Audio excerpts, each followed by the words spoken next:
Thanks everybody for coming. I was sort of hoping for a larger audience, but there's some good people in this audience, so I'm happy to see your smiling faces. We've been rebuilding our second Fridays after COVID and after we were closed, so it's been a project, but we're starting to get some really good speakers coming up, and so keep coming. We enjoy your support greatly. So this evening we have Debbie Branning.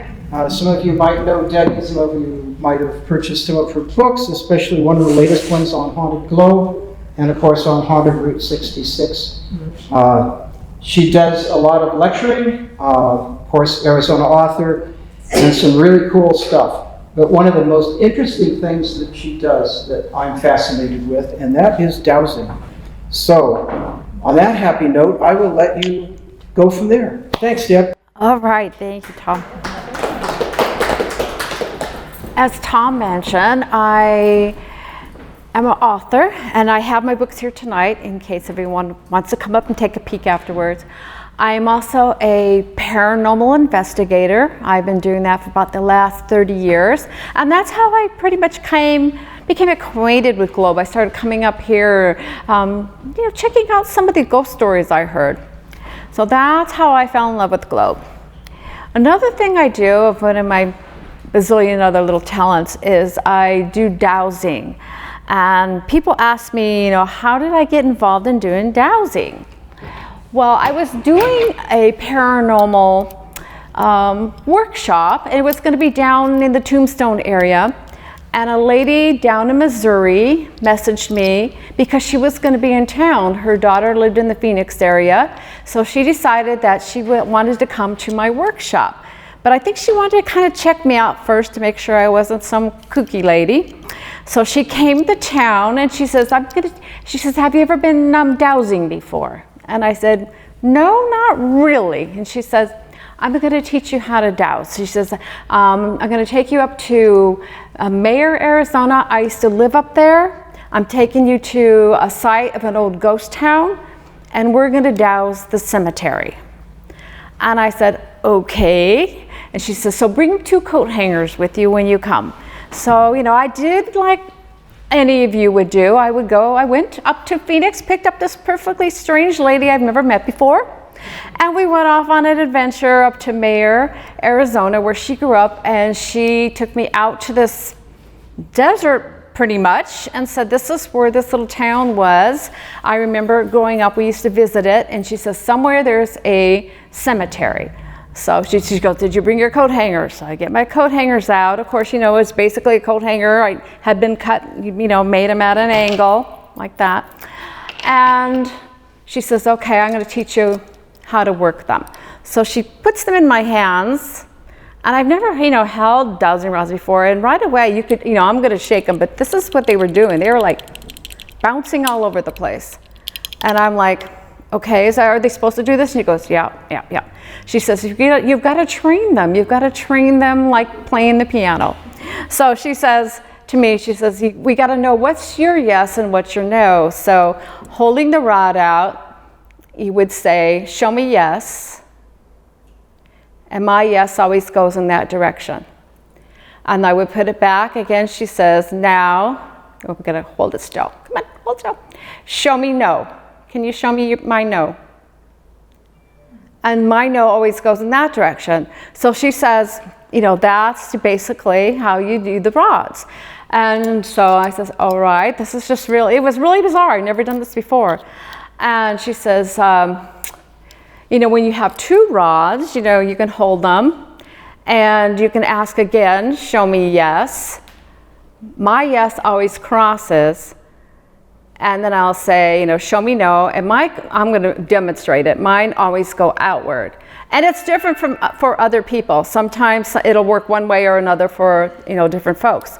So it's like playing the piano. You practice, and then you get, fantastically enchanted with these things. And they've been around for bazillions of years. You know, they were popular back in the day when ranchers and farmers moved out west and they had a piece of land and they had to build their well. So they would go out there with their friends and they would, you know, walk the fields where, you know, finding, you know, where there was a water well, you know, deep in the water, so in the ground. And that's where they knew where to put the well in. If you have, for example, my water line had broken at my house and the plumbers had to come out and so they could redo all the piping.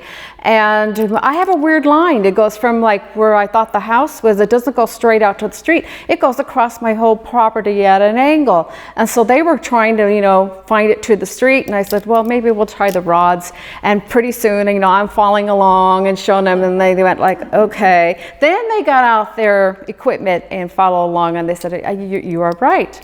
And so that's another thing you can use the rods for. A lot of times there are folks that go hunting for gold or silver or other,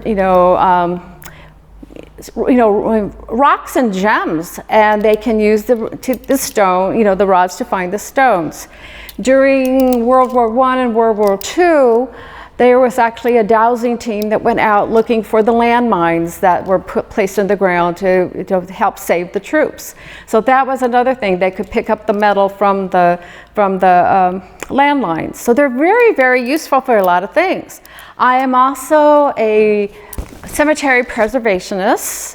I do a lot of work in the old cemetery in downtown Phoenix by the state capitol.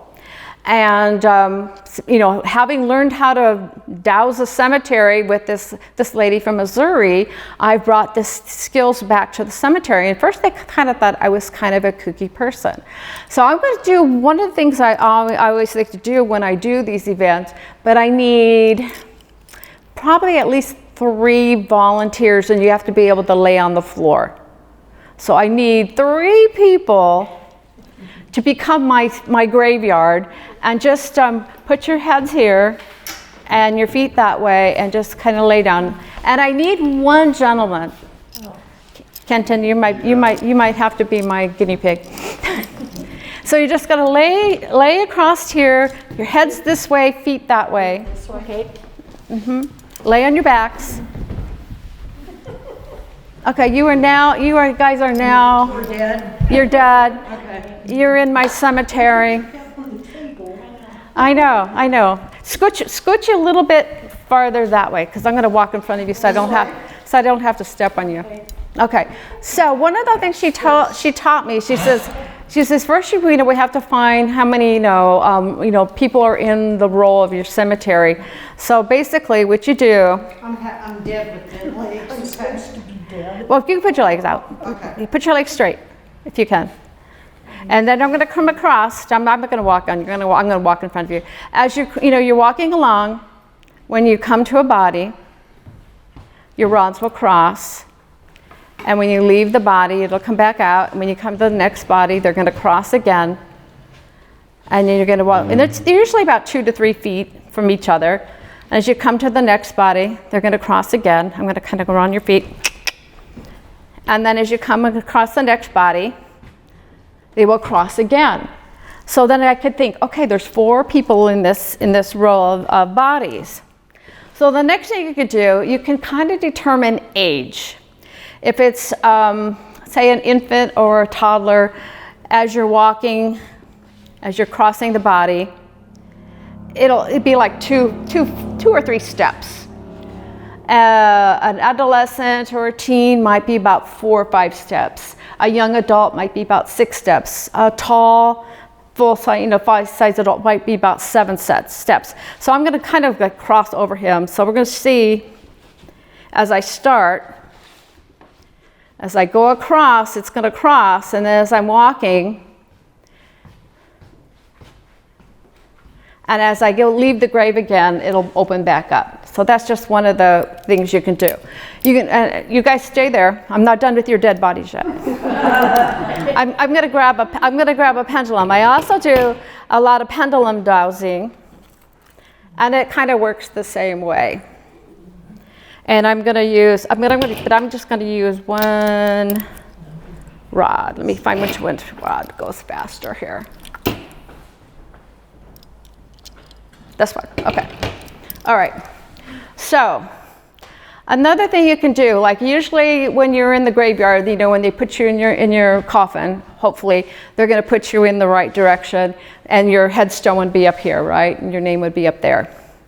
So as I'm going across here, another thing that it's gonna tell me whether it's male or female. That's another thing that the cemetery will be able to tell. So when I come across the body, so we know here, it's a female.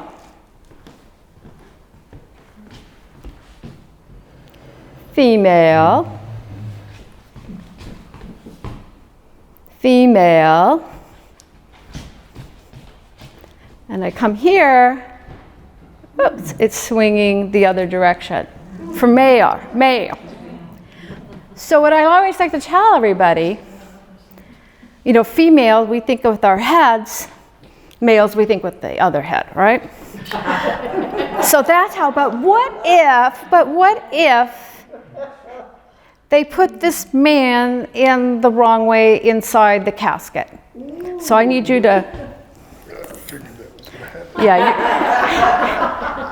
All right, so now when I go across to everybody, once again, if I start this way, there's, you know, it's pointing up. I'm going to come around to you guys. Again, pointing up,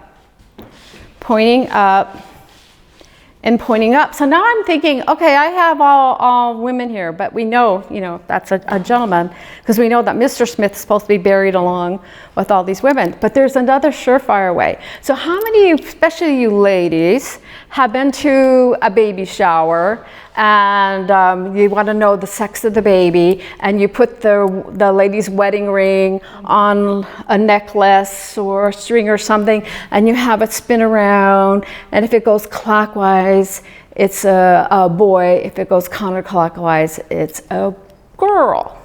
Well, that works the same thing here. So if I put the dowsing rod on my finger, and I'm going over the body now, and it's going the counterclockwise, so I know for sure, a girl. I go over here.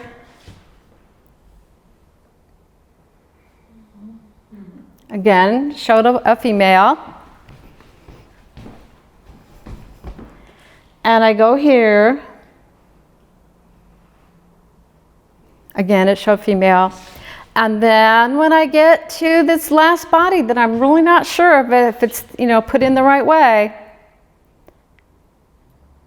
it's going clockwise.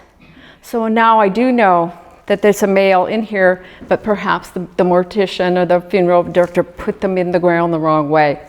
So that's really kind of a cool thing you can do when you're out into the cemeteries. All right, you guys can come alive. You're alive.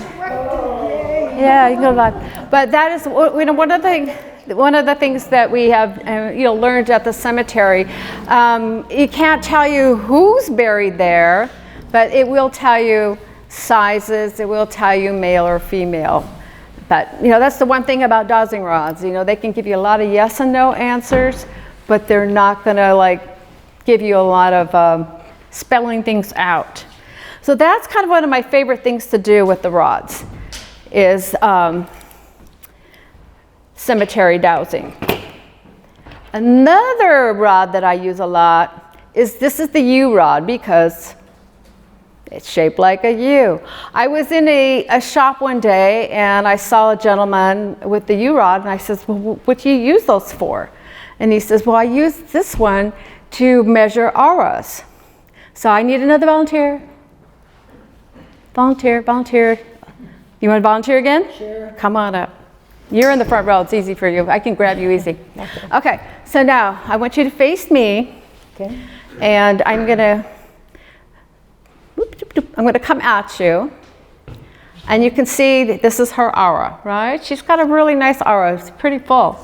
But now what I want you to do is I want you to think of something really, really, really icky, something you hate, taxes, going to the grocery store and spending all that money, just something you really, really don't like.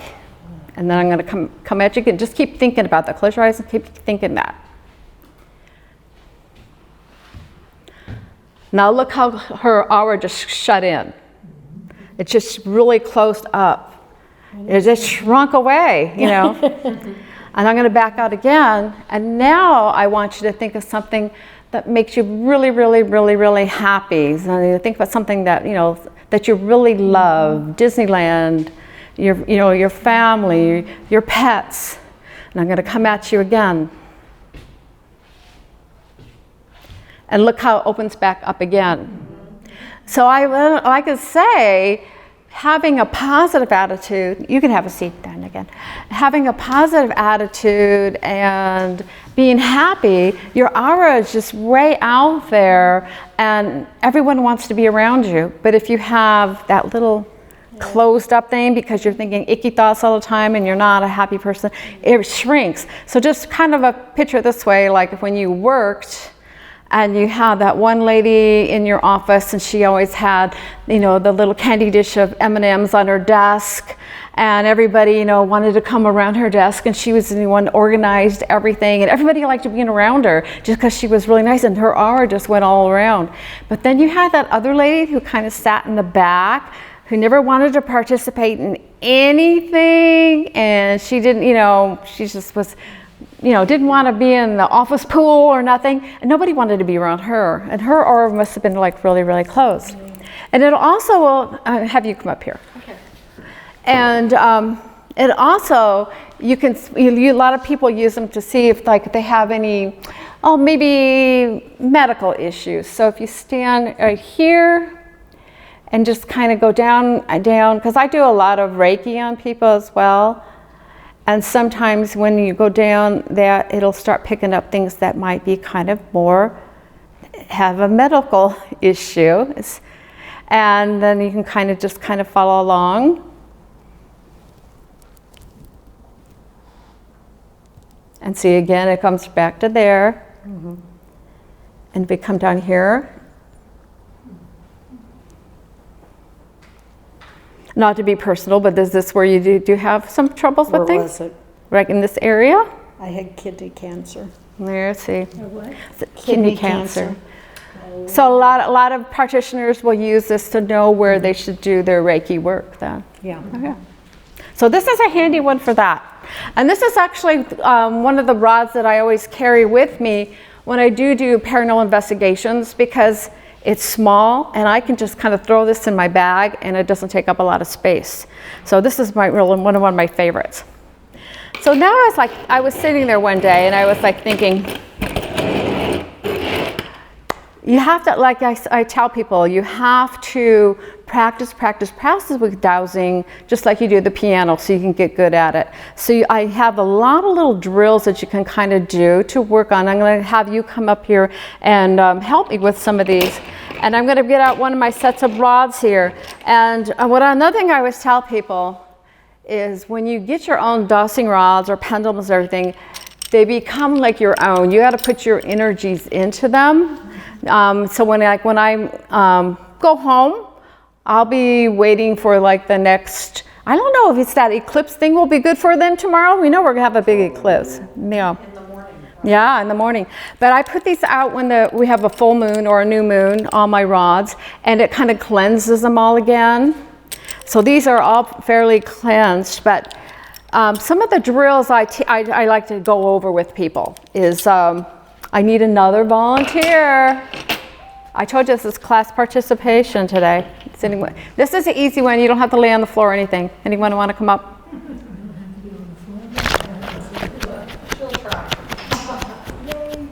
don't want you to find kidney cancer or anything. No. This one's actually. This one's always kind of fun too.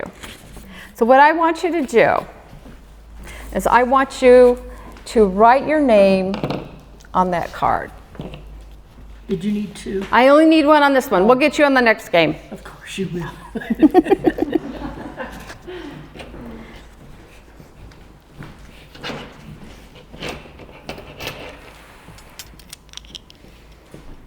If Pearl can do it, I can do it. You can do it. Now I want you to hold this rod and put the rod over this card and just kind of concentrate on it, saying, is this my name on this card? Just ask it that.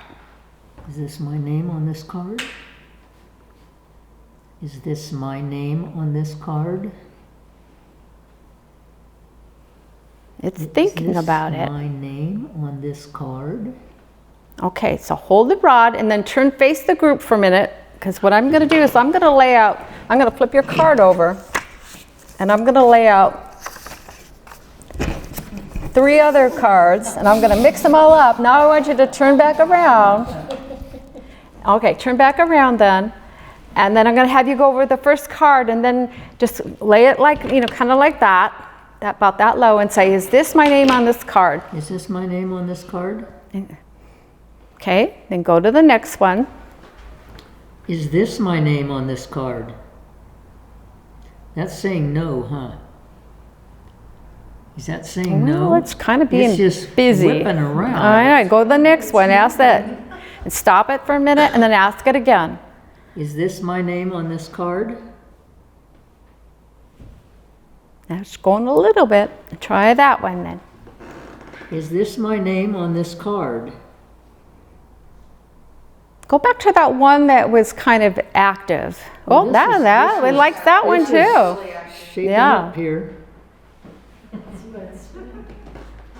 Can anybody else see that? Is this my name on this card? Look at that little sucker. Whoa, you Holy got moly. a thinking now, huh? All right, why don't you flip it and see if it is yours? It's not. Nope, not that one. Okay. So let's see the other one that was so. That one was kind of eager too. Try that Yeah. one again. Ask that one again. Is this my name on this card? Is this my name on this card? Come on. Do your thing. It's waving around. Not quite as vigorous. Yeah, it was that one. I thought for sure that was it. Me too. Okay. Want to try that one? Certainly. Dun, dun, dun, dun. Blank. Not that one. Okay, we have 2 more choices, guys. Obviously, this is not my. Trying to please you. Yeah. All right. Is this my name on this card? Well, it's whipping around. Whip a it little around. Bit. Try the other one. Is this my name on this card? Not getting much of a reaction here. Whoa, it's Oh, changing. no, it changed its mind, Yeah. huh? Is this my name on this card? Wow. Wow. Okay, I'm going to check and see if that's my name. and see if Okay, let's see if we got it you- this if you time. got it. Yay! She did it. That's impressive. And that's just something you can, try at home. Just get a piece of paper, and then you have your pendulum or your dowsing rod, and you can just go over it. And like usually, if you had a pendulum, it'll maybe circle instead, yeah, or go up and down. Yeah, so that's just kind of a game, and one that we do for a lot of like checking things out. Do you mean like one more than the other, meaning dowsing versus pendulum? They're both dowsing. I do each and every, whatever I feel at the moment. Like I said, usually I usually am a 1 rod dowser though. I like just using the 1 rod, and a lot of people like to have them both. I usually do 1. Now this is a game that I picked up the other day. I was sitting around, I'm like, I need, I've been doing the one with the names on for a while. So then I saw this other challenge. And I got to put these out so I have the right ones in my hands here. So I want this one and this one. And then I'm going to put this one here and this one here. So okay, you were going to volunteer. I'll have you come on up here. I wasn't paying attention this time. All right, this time I have a quarter, and this quarter has the year 1978 on it, okay? Okay. All right. Should I get on that side so they can see? Yeah, why don't you come on this side? We'll just stand next to each other and we'll slide this stuff down. And that way you're like on the spotlight. All right, so I'm gonna move these out of the way for now. And I'm gonna put this quarter in front of you. And this is a pendulum, and when you hold a pendulum, you're just gonna kind of hold it loose in your hand like that. Can you do that? Mm-hmm. Okay. Just real loose, and put it right over the quarter. And right now, just kind of let it sit over the quarter, because you want the pendulum to kind of like acknowledge the quarter. So kind of like let it circle a little bit, and you'll probably feel it moving a little bit. Yeah, that's perfect. So you can. So then ask it is, about the quarter. It's from 1978. Is it from 1978? Okay, it's liking that. Okay, so then I'm going to add something else on here, and it's a dime. Okay, so this time we're going to ask it, put it over the dime, and just ask it if you are a quarter as well. Are you a quarter just like the other, coinage? Are you a quarter? And it's kind of like laying still. It's like, I don't know what you're talking about. So then I have another quarter, and it is also from 1978. So we're going to go over that and ask it. Are you a quarter from 1978?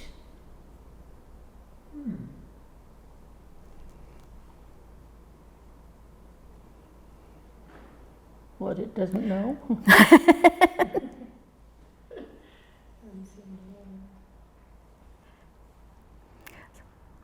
Are you a quarter? So what I'm going to do now is I'm going to put the dime down. So we have kind of a little bit of a triangle. And I'm going to have you hold the pendulum up a little bit right there. And then we're going to ask it to go to the two things that matches. Ask the pendulum to move to the two items that match. Will my hand move? No, the pendulum will move. Okay. Okay? Should I be in the center? Yeah, just be right in the center and ask it to move to the two coins that match. Move to the two coins that match.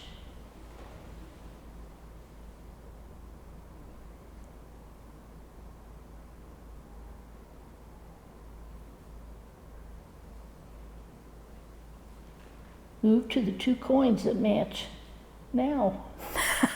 She wants you to do it now.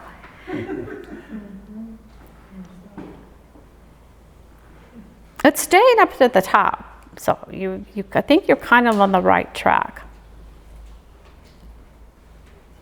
Now let me show you when I put my hand out. It's not even trying to go towards the ground.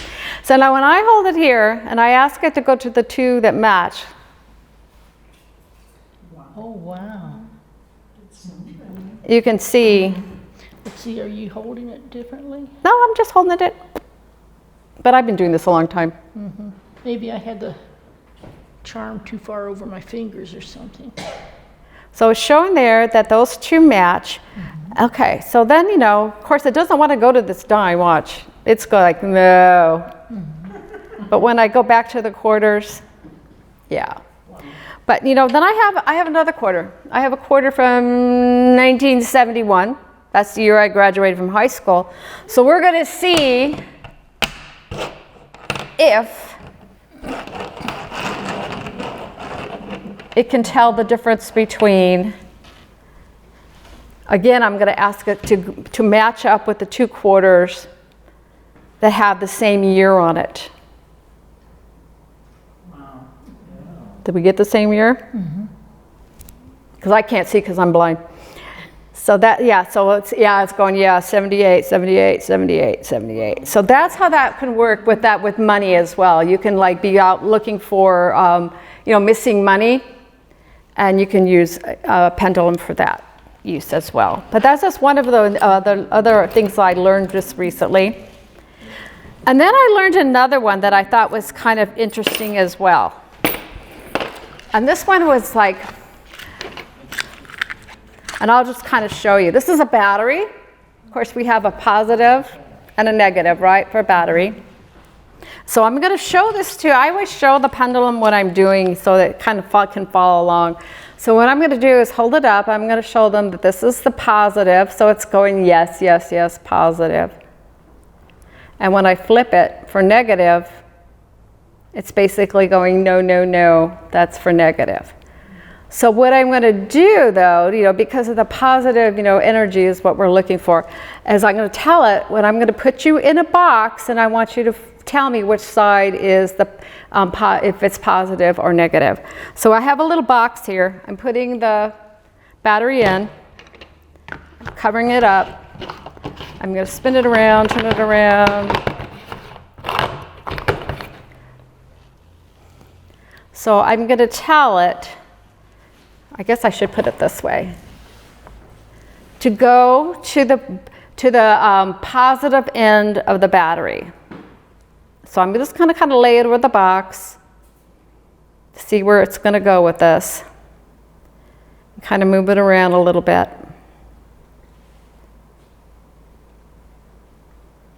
And I'm going to tell it now, show me where the positive side is. So it's telling me it's this end. So I'm going to open it up. And it did come on the positive end. I was practicing it at home, and one of the times when I was practicing it, I could actually feel the battery jump because of the positive voltage. So that's another thing you can do. Okay, I need another volunteer. I have another find a thing. Come on up. And this is another one when I was showing Kenton these the other day that he kind of went like, I have 4 cards. The card that we're interested in is the Queen of Hearts. Okay. The lady, okay? So what I'm going to do again is I'm going to tell the pendulum, this is the card we're searching for. Okay, we want to know where the Queen of Hearts is. This is the one we want. So I'm going to let you hold on to the pendulum a little bit, and then I'm going to put her back in the pile. I'm going to flip them over. It's kind of like the finding your name thing, but basically we're like trying to find the lady. So I'm going to put all the cards back out again. I guess I'm going to bring them closer to you so you can work with it. And just kind of, space them out a little bit. And then what you're going to ask is, are you the Queen of Hearts? Are you the Queen of Hearts? And ask again each time you go over the card. Are you the Queen of Hearts? You're going to have to ask each card. Are you the Queen of Hearts? Are you the Queen of Hearts? Are you the Queen of Hearts? I think that one's the Queen of Hearts. You want to try that one? Yeah. Okay. Yeah, it was the Queen of Hearts. Wow. Good job, good job. But these are, like I said, some of the different techniques you can use for finding things. I tell you, I had a pendulum that I have one that I love near and dear. It was like my very first pendulum, and I actually had it up here at the Globe Cemetery because I was doing some dowsing in the cemetery. And I got home after that weekend, and I was putting all my equipment away, and I couldn't find my pendulum. And I thought, oh man, did I leave it up there in the cemetery? And I said, if it's there, someone snatched it up. I know, it's gone. And then I thought, I don't know. I don't know if I put it in my bag or not. So it just really bothered me. So then what I did, I do this a lot of times too. I'll pick up rods. If I can't find something in the house, and I'll say, show me where the pendulum is. So then I was like, I would go in that direction. So if I had the pendulum in my hand and say I'm looking for, the the other pendulum, and I'll say, show me which way to go. And then it'll point, and then I'll take like 3 steps or so that way. Then I'll say again, show me where my pendulums are. Take a few more steps, and I'll say, show me where the pendulums are. They're telling me where all these are. There's probably like 8 of them up here. And so that's what I do to try to find things in the house. Because sometimes, I don't know, I always like misplace my keys. Don't I? At least like once a week. And I'm always, misplacing, I'll put money away and I forget where I put money. But then I was really worried about this pendulum, and it kept taking me into the living room where, the Easy Boy chair was. And so I'm like moving furniture, and I'm tipping this chair over, and I'm not, seeing nothing underneath it or anything. And I'm like, and I would give up for a while. Then I'd come back in a couple more weeks and go, okay, show me where that pendulum is. And again, I would follow the trail. It kept taking me back to this chair. And so finally I thought, okay, I don't know. I grabbed a flashlight. And you know how those Easy Boy chairs they have that gap in the back, so when it goes up and down and it kind of opens up. I get the flashlight and I stick it down, down in that hole, and there was the pendulum. So it was basically telling me, the correct information the whole time. So I thought that was very, very cool. So they're useful for that. There's so many things you can do with them. Of course, a lot of us, being paranormal investigators, will use them to speak with spirit. And so basically, again, if you ask questions, it can answer yes or no. But that's about it. It's yes or no or dummy. That's what I say. It's like they're not going to sit there and talk to you and say, "Oh yeah, that's a spirit. His name is George." It's basically, you can say, is there a spirit here? There's probably one in this room right now. Is it? I'll ask. Is there a spirit here in this room tonight? Okay. I saw one in the hallway. You saw one in the hallway. See? Is there a spirit out in the hallway tonight? Is that one of the teachers? Is it a student? Was it an older spirit, or? It looked really tall. I saw it out of the corner of my eye, and it Uh-huh. was shadowy. Oh, okay, yeah. So it could have been a student. Could have been a teacher, but here just asking the yes or no questions, they were saying it was a student, and I think there were all ages here for quite a time. But yeah, so a lot of times, people will use them when they're out doing paranormal investigations too. Does anybody have any questions on dowsing that they would like some answers, or want to come up and try one of these? I call it my little circus act. I'd like to know how you get a dowsing rod. How to get one? You can get them online. You can go on Amazon. Okay. Amazon has You them. don't have a computer, how do you get one? Do you have any like a New Age store around? I don't know if they have any in Globe. If you come down to Phoenix, there's like lots of shops there. You could pick them up there. Thank you. Pendulums, same thing. All the little New Age stores have the pendulums, and I go to a lot of the rock shows and everything like that. Like when they have the Globe Paracon up here. And they'll have their people have dowsing rods, they'll have pendulums. And when I go to these, I always find one that really strikes my eye. All my pendulums are all different. I use them for different things. Like when I was doing these little sessions, I was picking out which pendulum I felt, what worked best for each game. So they only had one thing to concentrate on instead of being all scattered and everything like that. I do have a couple books that I have bought about pendulums. They're kind of handy too, and they have all kinds of the history of dowsing. This one here was very cool because it actually has, let me find one here. It has little charts that you can, copy and make. And like this chart has no, poor question, maybe, yes. So you could actually take your pendulum and ask questions, put it in the middle, and then you ask it a question and it would go to where, yes, no, pendulum, where it wanted to go. They actually have another one, say, It's like 0 to 100 charts. So if you were asking, were you on this, on this earth 50 years ago, or what year, how many years ago were you alive? It will go to time period as well. So you can get all these little handy dandy charts. I have one that I kind of just carry with me that is basically a yes or no one I can lay out. But that's how you can, or you can make them, like I said, coat hanger. Okay, basically this is a coat hanger. And you bend it, and you can, bend the tips on it, or you can just use them like this was pretty, freestyle. Basically all this is a coat hanger wire, and they just kind of put cute little doodads on the end. So you just have to, make them like a, 90 degrees, and there you go. You can go to town and be talking to spirits and have your own circus act. Any other questions?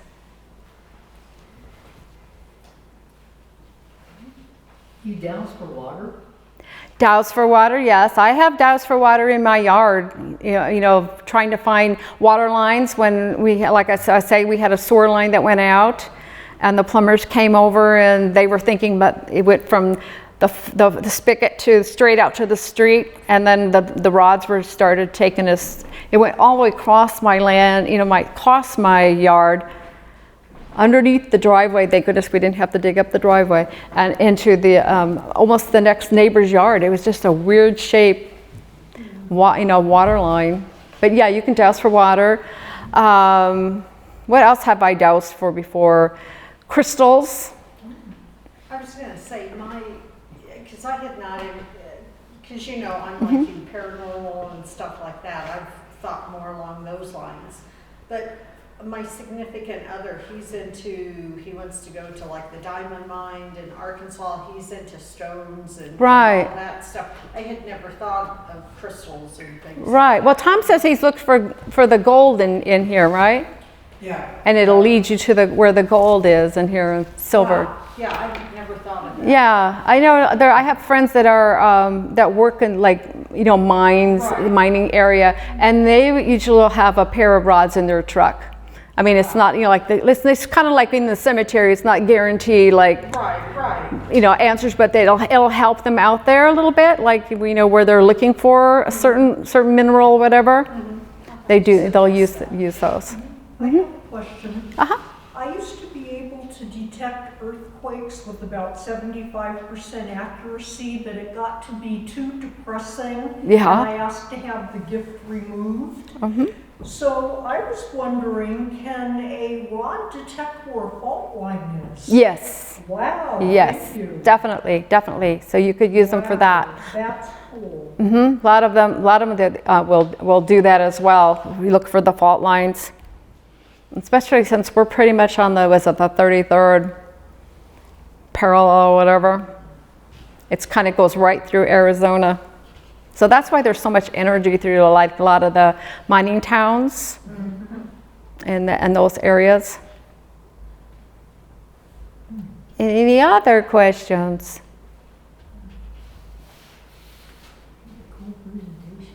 Yeah, very nice. Yeah, in a lot of back in the day, like I said, in the early days, they were very, very popular. As far as when they were going to build even a castle, they would use the dowsing rods to find the best places to do castles. And after a while, they kind of got that bad vibe, during the witch hunts and stuff, that they were evil, and then so a lot of people quit using them. And then again, once the pioneers started coming, west, and they had to find their wells and places to build their churches and land, then they got popular again because it was starting all over again, and so now they're a popular tool that almost every paranormal investigator carries in their bag. They'll have dowsing rods or pendulums. Any other questions today? So where does the expression witching for water come from? Yeah, well, they're also called witching sticks. And there's another kind of dowsing rod, and it's kind of a bobber. And it has like it's usually like two together, and they're kind of kind of a pointy edge too, and then they'll bob when they're out there looking for, the water too. But yeah, this another lot of time people will call them witching sticks, because back in the Salem times, that's kind of a nickname they received at that time. Because a lot of the ladies who did do a lot of the dowsing and answering questions, and again, doing the pendulum trick over, they would, like I said, they would take a wedding ring and on a necklace and put it over the mother's belly, and then to determine whether it's the sex of the baby. They still do that at baby showers. And so they would think these ladies were witches, that they were predicting this stuff. So once all that little Salem hoopla went away, then the people were using them for more practical purposes again. And like I said, if you do have your rods and you do have pendulums, and like when I go home now, these will all be cleaned again. I will put them in a pile, and then when the next full moon and that, I'll put them back out and just have the moon and the stars clean them all back up again, so they're all refreshed. So, hey, Deb, Yes. do you, okay, so with the rods, normally you don't allow other people to handle your rods. Right, right. Maybe address that just a little bit? Yes. So I was telling them earlier, it's kind of like your toothbrush. You don't want to let other people use your toothbrush, right? Mm-hmm. You don't want to let other people do your rods. You want to put all your energy into the rods. And so the ones that I let you guys use tonight, I've already put my energy into them because I wanted them to, work for you guys.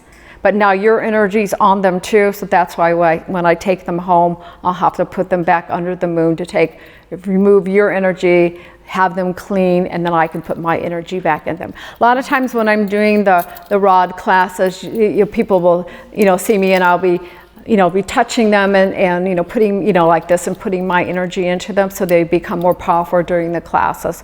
But I kind of wanted you guys to put your own energy into everything tonight to see.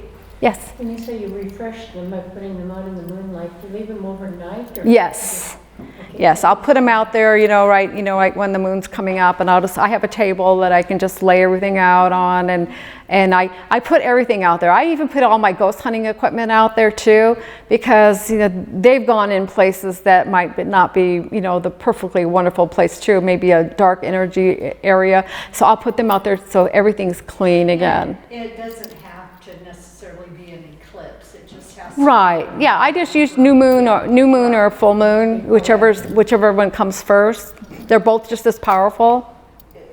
And I ask that because I'm learning more with my tarot, Mm-hmm. and I'm thinking a set of tarot for my own, and then a different set to read.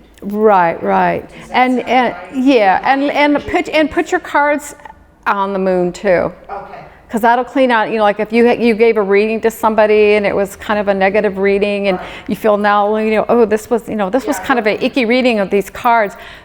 You don't have to lay them all out, just put your deck out and, lay your deck out, and that'll cleanse any, bad energy that was in there from a reading that you didn't particularly like as well. Do you put, when you're cleansing the stuff in the moonlight, do you put it on any particular type of table? No, I just have a table in the back, whatever's handy that you can just kind of lay everything out on. And a lot of times I'll take I have, I don't have them with me, I don't think.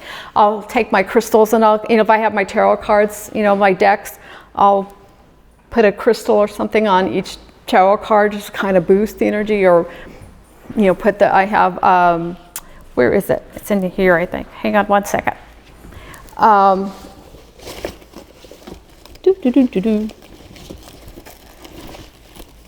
I'll have stones that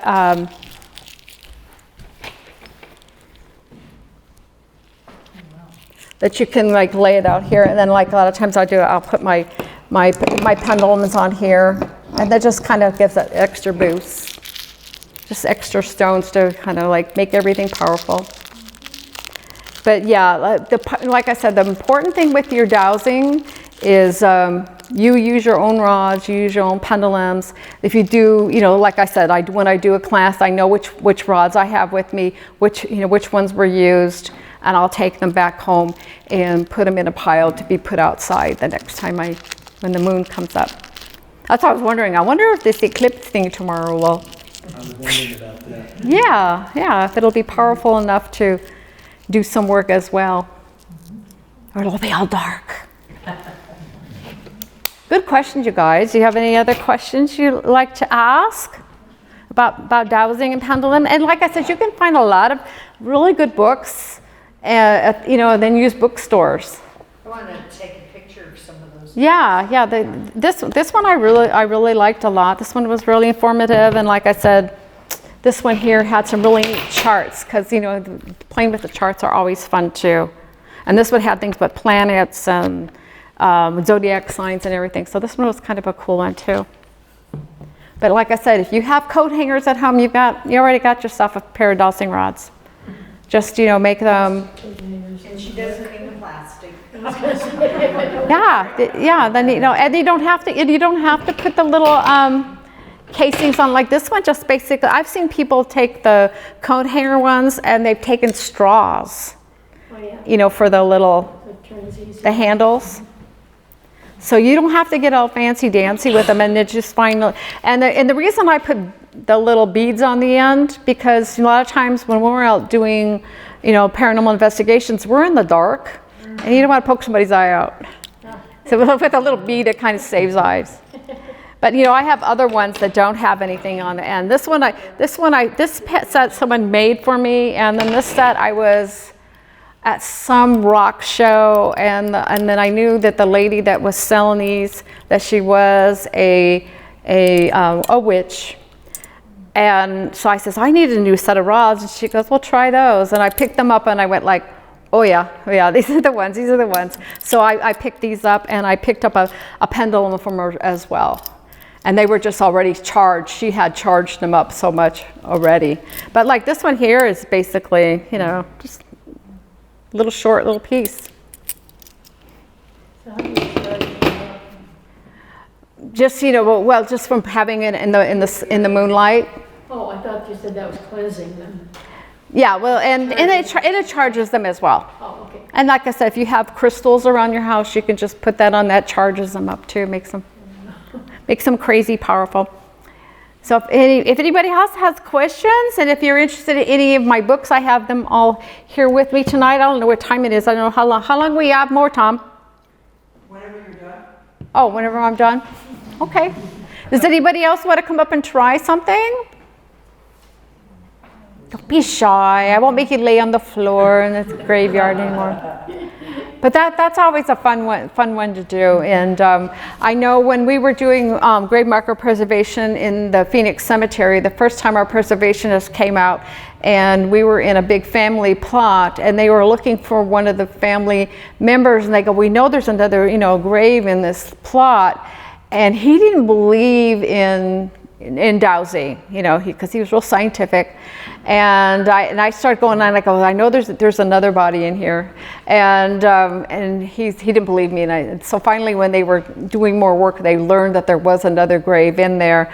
And then he went back east again to work in a cemetery, I think in Delaware.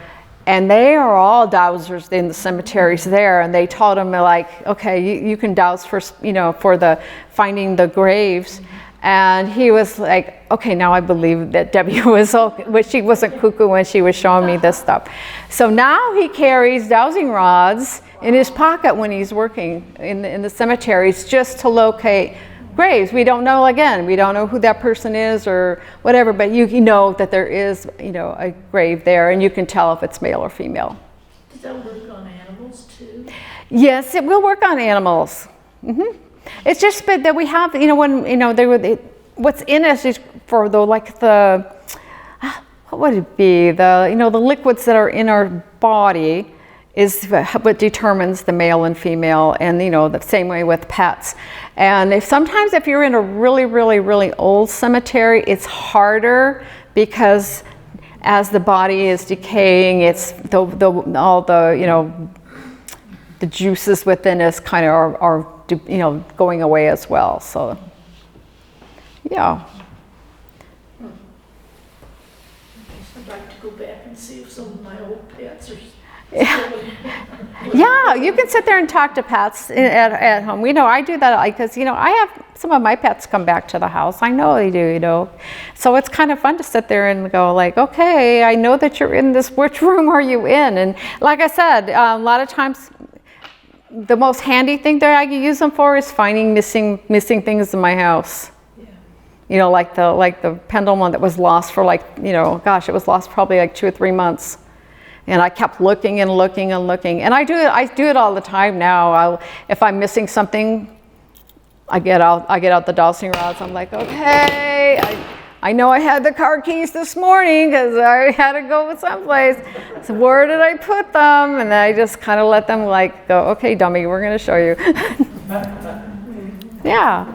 So use them for that. And it doesn't take a lot to have a pendulum either. You can basically have, an item like like I said, a ring or something, and put it on a chain, and there you go. You can go looking for all your goodies. And this one's kind of a neat one. This is kind of one of the neat pendulums. Like I said, I always pick up new ones. This one opens up. And what it is, I forgot what it's called off the top of my head, but if you wanted to talk to a loved one from your past and you just happen to have a lock of grandma's hair or a fingernail or whatever, you put it in here, seal it back up, and now you have a part of it, and then it's more apt that they'll come back and speak with you. Wow. Yeah. So I have this one. I haven't used it yet because I don't know anyone that I have any body parts, but I think it would be really kind of cool. But that's what they were used for, where people would just put a piece of their loved one in here, seal it up, and then when they could speak to them because they have a piece of their loved one with them. My cousin actually gave me a locket that's got my uncle's ashes in it. Yeah. Huh. So you could probably use the locket as a pendulum. That I could. Never thought of that. Definitely. Because it's a heart locket, actually. Right. So would it only be good to speak to your uncle? Well, yeah. That would be probably the one since it's his ashes are in The there. one I could talk to. That would probably be the one that would be the best to use for that. And it's interesting because I've had several people say he comes through to me. Right. He's with me. Interesting. Yep. So if some lady from Missouri ever asks you to go on a madcap trip to someplace out in the desert, just go with them and learn another thing. That was kind of a weird day. Halfway there, I'm thinking, well, what if she takes me out to the desert and kills me or something? I don't know this lady, but I put the trust in her, and she did come to the tombstone event we had, and it amazed everybody there because what she would do, it was really interesting. We were in a cemetery, and she could go down stand behind the tombstone so you couldn't read it, and she could go back and go, that's a man, woman, she would just name them from just going over the markers. And so she taught me, she says, that's what you can do, go to a cemetery and practice. So a lot of times I'll go to the City of Mesa Cemetery because that's kind of near me. And I'll practice. I'll take my rounds with me and just kind of, find a row and just kind of, see if it'll tell me male, female, male, female, female. It's kind of fun to doing that. Yeah. Do you recall the ghost town, the name of the ghost town up near Mayor? I want to say it was Is it Bumblebee? Bumblebee is down in the, It's kind of near Mayor, almost to the highway, almost. Yeah. That's what I want to say. There's nothing there. I mean, we were finding things. We were finding like buttons and things like that from, and then she had an idea where it was a real small cemetery, and we just kind of marked it out by rows and how many rows, was one way and how many rows was that way and how many rows was that way. So it was really kind of a learning experience. But that's what she did in Missouri. They were going through and a lot of preservation work there in cemeteries, and they were mapping out cemeteries. And that's another thing you can do. I forgot to tell you, with pendulums, you can do mapping. A lot of people will do that when they're trying to find missing bodies, missing people. and they'll get like a map of Arizona, and they'll be doing like, okay, we're looking for, the missing person, Joe Smith, where can he be? And you just kind of see where it takes you in the state of Arizona, what county. You can just have, a nice big map, and it'll tell you, okay, maybe he's in, Cochise County, and, that's maybe where they should be looking for him. So a lot of people use it for mapping. Anything else? Well, I hope you guys learned something tonight. You came here on your Friday night when you could be watching something fun on TV, but no, you came here to... The war. That's about the only thing about Yeah, we don't want to listen to that. No, we don't want to hear that. No one to hear that. And so I'm glad you all came and had fun. And like I said, go home, get your coat hangers, make yourself a set of dowsing rods, make yourself a pendulum. They're easy. And enjoy. So you do these little sessions around Mesa? Yeah, I used to go out to South Mountain Community College. There was a professor there that taught I think it was like a all religion type class. And so he would actually use as paranormal as kind of a religion in some ways. People would, were interested in that. So he'd have me come out and I would do the dowsing class. And it was really kind of interesting to see a bunch of young college students that were afraid to touch these things. And by the end, they were like, oh, okay, this is like really cool. And they were like learning how to do all the stuff. And we did the same, pretty much drills. And every once in a while I learn a new one. Like I said, I learned the one with the coins and the cards, and just the other day, because I go, I need something new. I can't just make people lay on the floor forever. So yeah, so it's always fun, and I'm always finding new things about pendulums and things that you can do in these books. There's just drills, like I said, like playing the piano. You just have to keep learning and making your skill thicker. And then again, I do, like I said, I do a lot of talks. I'm speaking at the Phoenix Library next Wednesday actually I'm going to be telling stories about different people that are buried in cemeteries around Arizona. Basically, I am doing a PowerPoint and I'm telling some of the tales of some of the prominent people around that are buried in cemeteries, and some of them are ghosts. I've seen ghosts in cemeteries a few times. Including the one here in Globe. So that's what I'm doing, and then I'm actually doing it online the following week for a Jewish genealogy class. So I'm doing that on Zoom for their group. So I'm always out doing talks here and there, different places. Yeah, it's always fun. Always fun. Well, thank you. This has been very... Thank you. I'm glad you learned something today, okay? That's the important thing, as long as you learned one thing. Thank you.